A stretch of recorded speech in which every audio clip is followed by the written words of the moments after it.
पड़ोसी देश बांग्लादेश में तख्ता पलट कर दिया जाता है, जनता सड़कों पर उतर आती है और उसके बाद वहां के प्रधानमंत्री को भी भागकर भारत आना पड़ता है। लेकिन ये अराजकता जनता की सिर्फ वहीं तक नहीं रुकती, बल्कि एक धर्म विशेष के ऊपर भी ये अराजकता चलती रहती है और उसी के विरोध में कानपुर में संत समाज काफ़ी आक्रोशित है। संत समाज के साथ साथ जो अन्य वर्ग है समाज के, वो भी काफ़ी आक्रोशित है और उनका क्या कहना है इसी पे बात करने के लिए हमारे साथ संत समाज के लोग भी मौजूद हैं, इसके साथ समाज के अन्य वर्ग भी मौजूद है। महाराज जी, सबसे पहले आपसे जानना चाहेंगे, आप लोग जो विरोध कर रहे हैं, विरोध लेके आए हैं यहाँ पर, वो क्या कहना है आपका?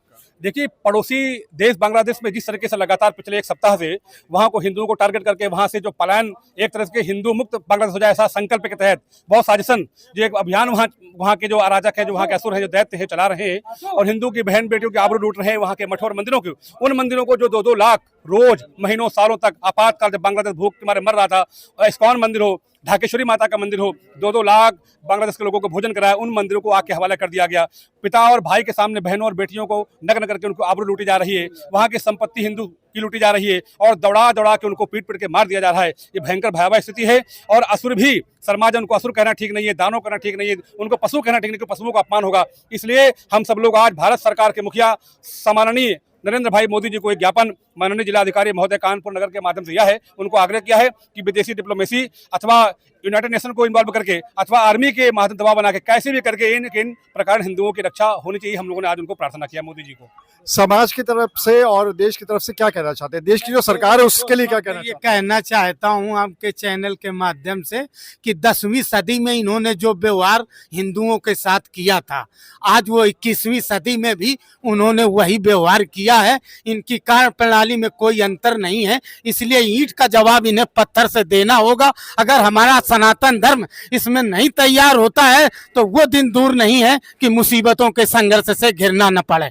इसलिए उस मुसीबतों के संघर्ष से निकलने के लिए ईंट का जवाब मुझे पत्थर से देना है। ये जो चाहते हैं इनके साथ मुझे वही व्यवहार करना है। उस पुराने उस स्टेप को उठा के देखिए तो 10वीं सदी में जो इन्होंने किया है, आज वो 21वीं सदी में उससे भी ज्यादा गहरा इन्होंने व्यवहार किया है। मैं इसे बिल्कुल क्षुद्र निंदा के साथ माननीय प्रधानमंत्री जी, माननीय योगी जी मुख्यमंत्री से आग्रह करना चाहता हूं आपके चैनल के माध्यम से, इस पे कठोर से कठोर से कार्रवाई करें। हमारा सनातन धर्म हर तरीके से इनसे लड़ने के लिए तैयार बैठा है। जय श्री राम, जय हनुमान। आप कुछ कहना चाह रहे हैं इसमें? समाज के, संत समाज के अन्य लोग भी यहाँ पे मौजूद हैं, आप सरकार की तरफ से क्या कहना चाह रहे हैं? महाराज जी, जो हो रहा है घोर निंदनीय है। पशुओं की तरह हत्या हो रही, जैसे जानवर को काटते हैं ना वैसे इंसानों को काट रहे। आज कानपुर में कम से कम 10,000 रोहिंग्या बांग्लादेशी रह रहा है। बस्तियों को चिन्हित किया जाए, उनको प्रशासन गिरफ्तार करके मार भगाए, अन्यथा संत समाज अगर रोड पे आ जाएगा बड़ा ही उग्र आंदोलन होगा। इसके लिए जेल भरो आंदोलन भी करेंगे। क्यों? क्योंकि यहाँ पर संत समाज ही लड़ाई लड़ने का कार्य करेगा। हम जानते हैं कहाँ कहाँ पर बांग्लादेशी बसे हुए हैं, उनको चिन्हित करने का कार्य किया जाएगा। उसके लिए अतिशीघ्र हमारे महोदय जी जो हमारे वरिष्ठ बैठे हुए हैं, इनसे विचार विमर्श करके अतिशीघ्र इस पर कार्रवाई कराई जाएगी। कुछ हिंदू लोग का यहाँ पर वापस यहाँ पे भारत में आना चाहते हैं, जैसे कि अभी खबरें आ रही हैं, बॉर्डर पार करके इधर आना चाहते हैं, वो अल्पसंख्यक हैं वहाँ पर, उस पे आपका क्या सोचना है? देखिए, मैंने पहले ही आग्रह भारत के मुखिया को किया है कि 1 करोड़ और लगभग 50 लाख जो हिंदू वहां बसे उनको तत्काल वहां से सुरक्षित निकाल करके और पश्चिम बंगाल में सबको बसाया जाए, और जो हिंदू पाकिस्तान में बसे हुए उनको वहां सम्मान पूर्वक ले आके राजस्थान अथवा जम्मू एंड कश्मीर में उनको बसाया जाए। ये तो बहुत पहले जाना चाहिए था। एनआरसी यही कहती है कि जितने भी हमारे भारतीय जो पड़ोसी मुल्कों में है उनको लिया करके सम्मान पूर्वक यहाँ बसाया जाए, क्योंकि वहाँ हिंदू लगातार घट रहे हैं और सुरक्षित नहीं है। जैसा कहा इन्होंने संतों ने कि पशुओं की भांति वो हमारे हिंदुओं को काट रहे हैं, ये बहुत भयावह है। और हम लोग कभी नहीं चाहते हैं कि हमारे हिंदू इस तरीके से खत्म हो, क्योंकि दुनिया पूरी बोलने को तैयार नहीं है।